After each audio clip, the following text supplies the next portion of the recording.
오늘 말씀은 생명의 주인께 드리는 감사라는 제목입니다. 생명의 주인께 드리는 감사. 생명의 주인이 누구이십니까? 내가 주인입니까? 아니면 예수님께서 우리의 주인입니까? 바로 예수님이신 줄 믿습니다.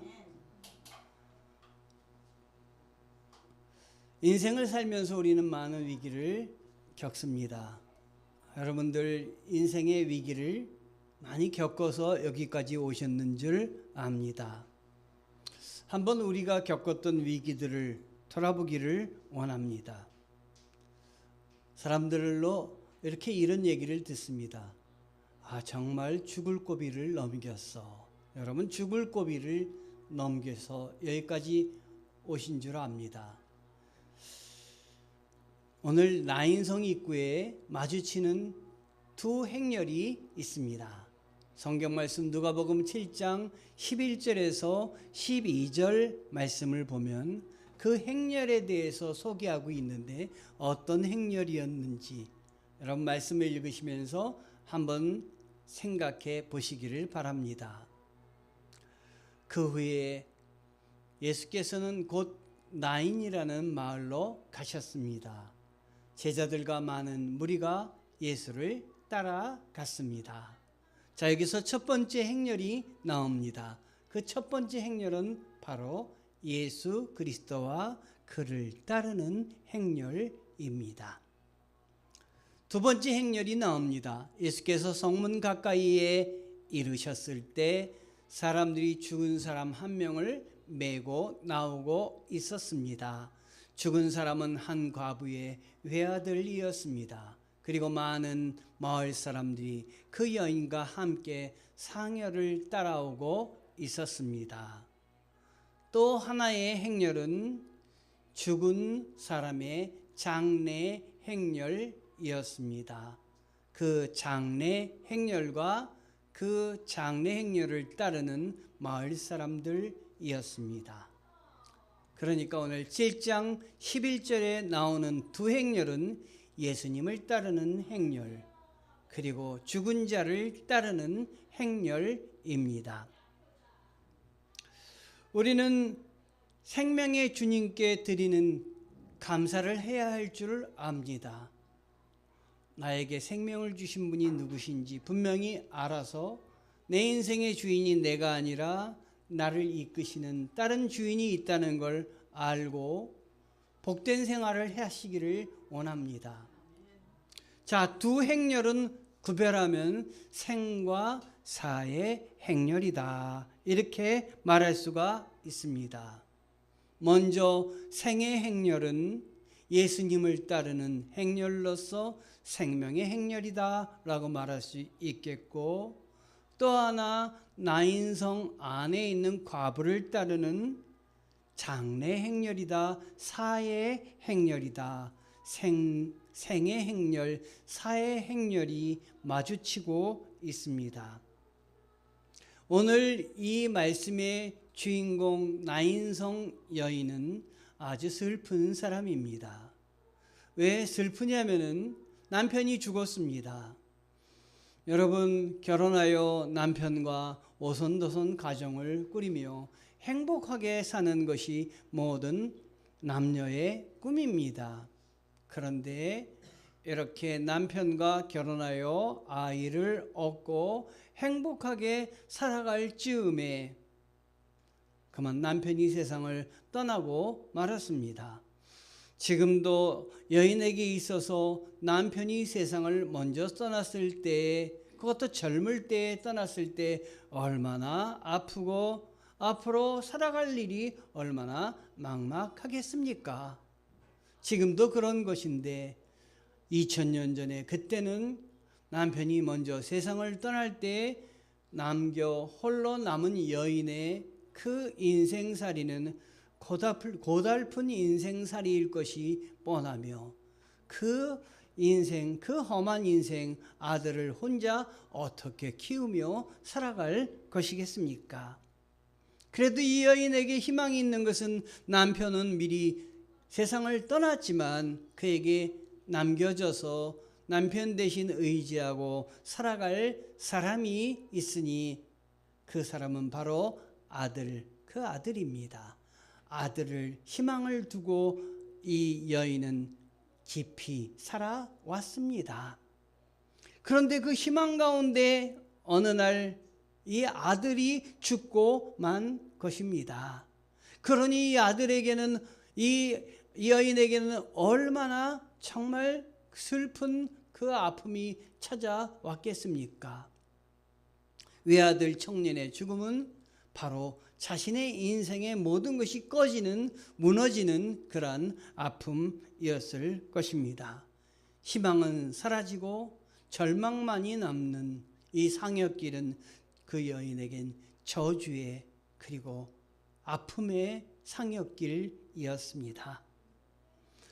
여러분, 우리가 살다 보면 우리가 피할 수 없는 한계 상황에 접할 때가 많습니다. 우리가 극복하기 힘든 여러 가지 문제, 내가 애쓰고 애써도 되지 않는 문제 가운데 우리는 빠져 허덕이고 절망감을 느낍니다. 저에게도 또 여러분에게도 피할 수 없는 고비가 있었습니다.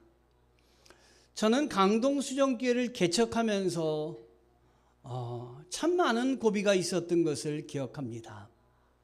제가 2013년에 이곳에 개척을 하였는데 교회 개척을 하고 이 메인 프라자 빌딩에 사업주들이 다 모였습니다. 저도 하나의 사업주로서 거기에 참석을 하였습니다.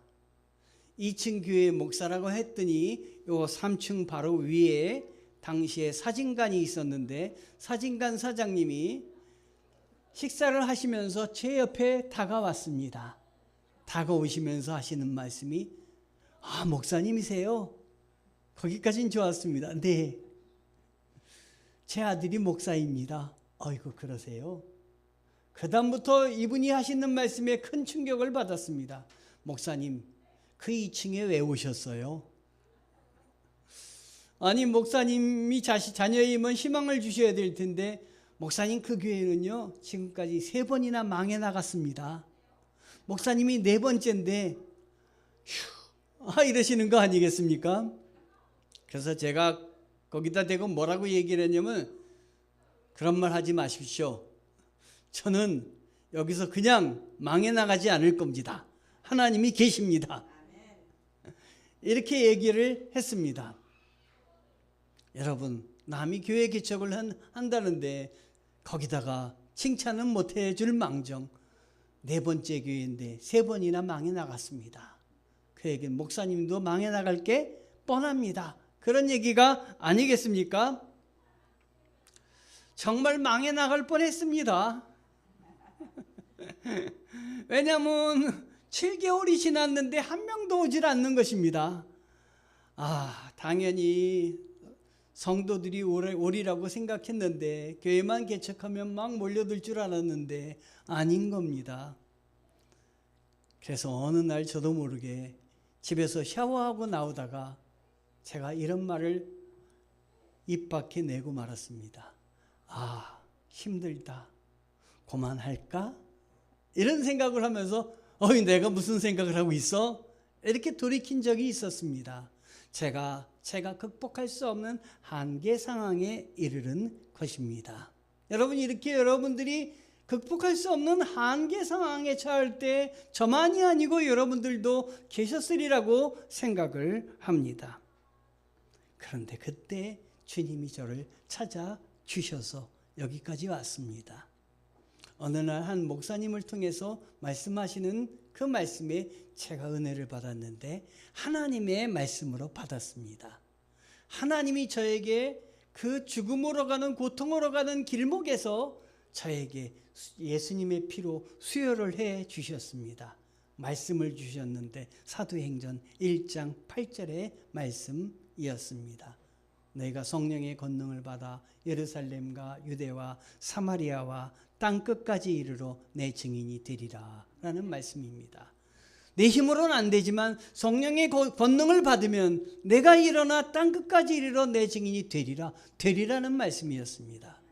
안 되리라가 아니라 망해서 나가리가 아니라 되리라는 말씀 붙들고, 그래 내 힘으로 안 되면은 지금부터 내 힘으로 하지 말고 주님의 힘으로, 주님의 도심을 받아서 감당해 보자, 이런 결심을 우리 주님이 죽음의 행렬에 가는 저에게 붙드시고 말씀을 해 주셨습니다. 여러분, 오늘 말씀에 죽음의 대열에 다가온 생명의 대열이 있는데, 바로 나인성이라는 성, 한쪽은 성 안에서 성 밖으로 나오고 한쪽은 성 안으로 들어가는 이 두 대열이 마주쳤습니다. 죽음의 대열과 생명의 대열의 만남입니다. 여러분의 인생에 죽음의 대열만, 그쪽만 가지 말고 위에서 초대하시고 초청하시는 생명의 대열인 예수님을 붙잡으시기 바랍니다. 예수님을 붙잡을 때 여러분의 인생이 달라지는 것입니다. 누가복음 7장 13절에 이런 말씀이 있습니다. 주께서 그 여인을 보고 불쌍히 여기며 말씀하셨습니다. 그런데요, 죽음의 대열이 갈 때 생명의 대열 속에 중심이 계신 예수님이 먼저 보셨습니다. 먼저 보시고 불쌍히 여기셨습니다. 우리 신앙생활은 내가 주님을 보는 것이 아니라 나보다 먼저 주님이 나를 보고 계신다는 사실을 아셔야 됩니다. 여러분이 이곳에 앉아 계신 것은 여러분이 주님을 보셨기 때문에 이곳에 앉아 계신 것이 아니라 주님을 피해가는 여러분들에게 주님이 다가서셔서 여러분들을 보고 불쌍히 여기셔서 이것으로 초청한 것임을 아셔야 됩니다.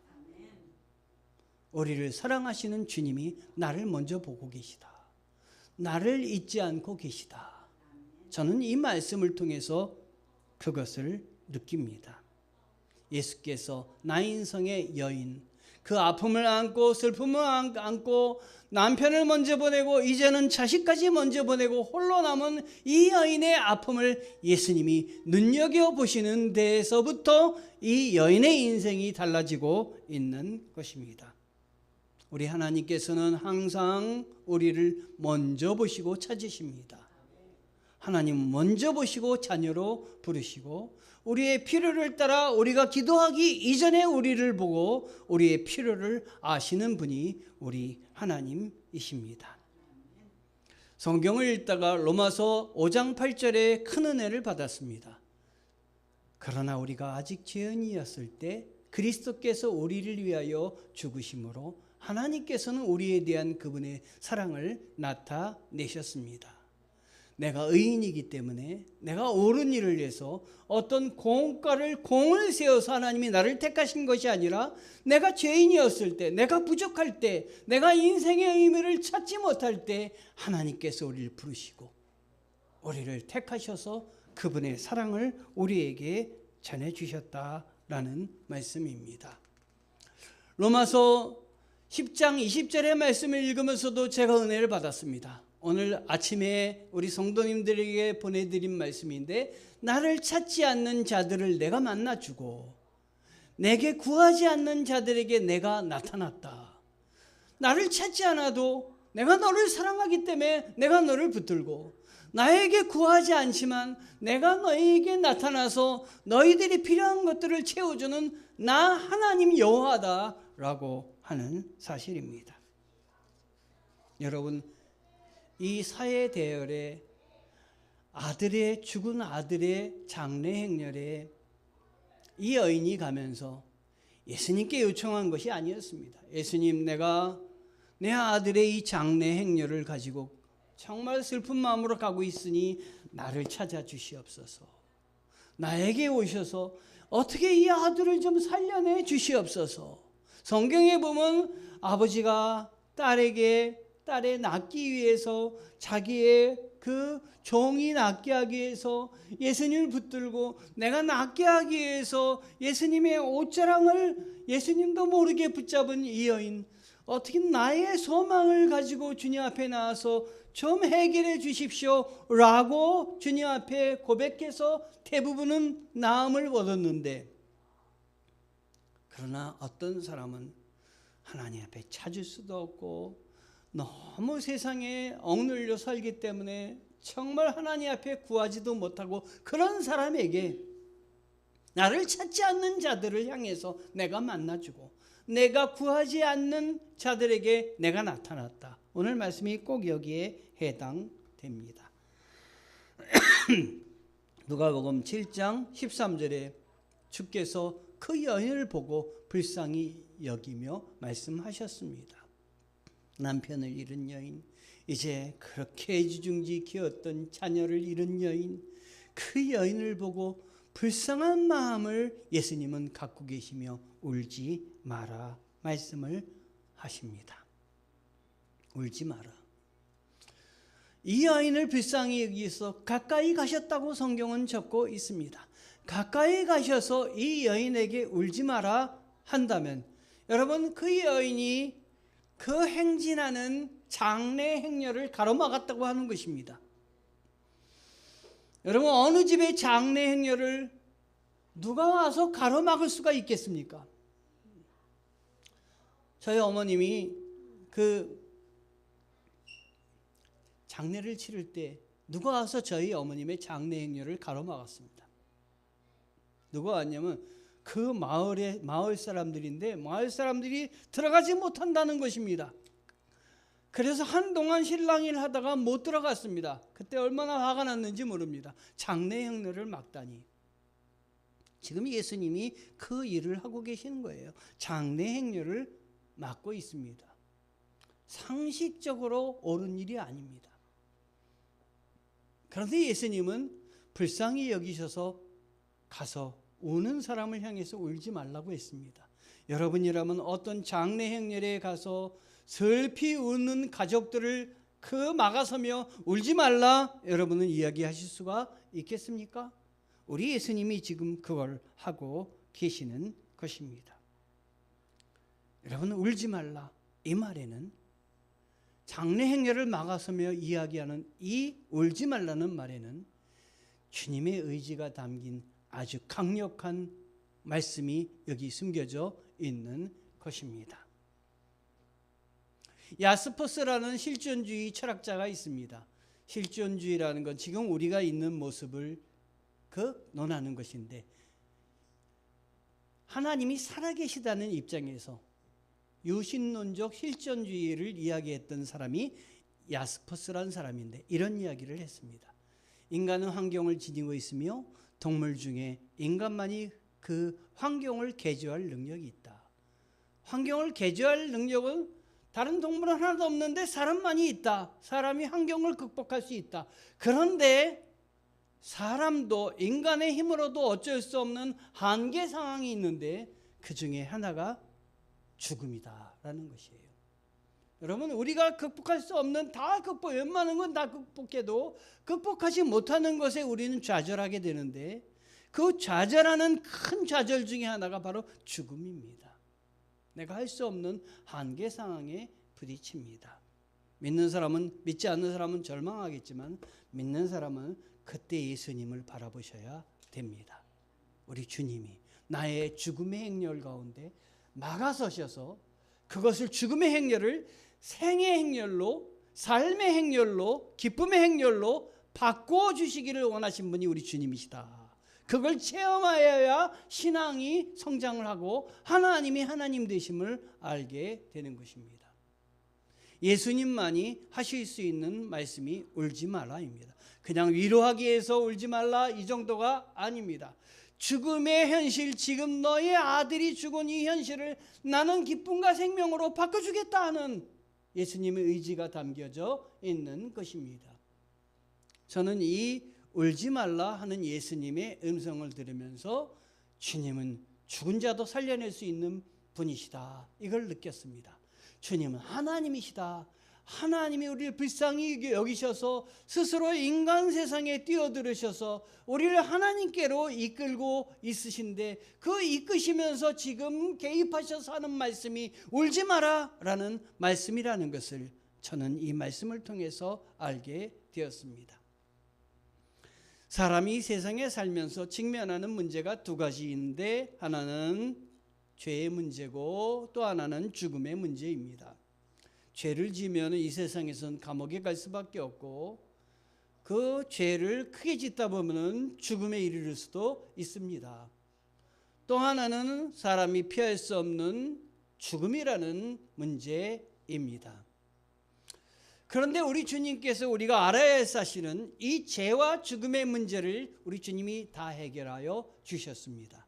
죄의 문제는 십자가에서 대신 제물이 되셔서 속죄하심으로, 죄 없는 그분이 속죄하심으로 죄를 대속하셔서 인간의 죄를 해결해 주셨습니다. 죽음의 문제는 십자가에 달리시고 죽으셨지만 부활하셔서 새 생명을 우리들에게 허락하여 주셨습니다. 그러므로 죄와 죽음의 문제가 우리 주님 안에서 해결되었던 것입니다.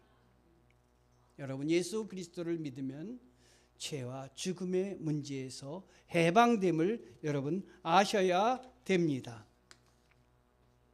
주님은 생과 사를 주관하시는 하나님이십니다. 누가복음 7장 14절에 우리 주님께서 울지 마라 하시면서 그리고 다가가 관을 만지셨습니다. 관을 메고 가던 사람들이 멈춰서자 예수님께서 말씀하셨습니다. 청년아, 내가 네게 말한다. 일어나거라.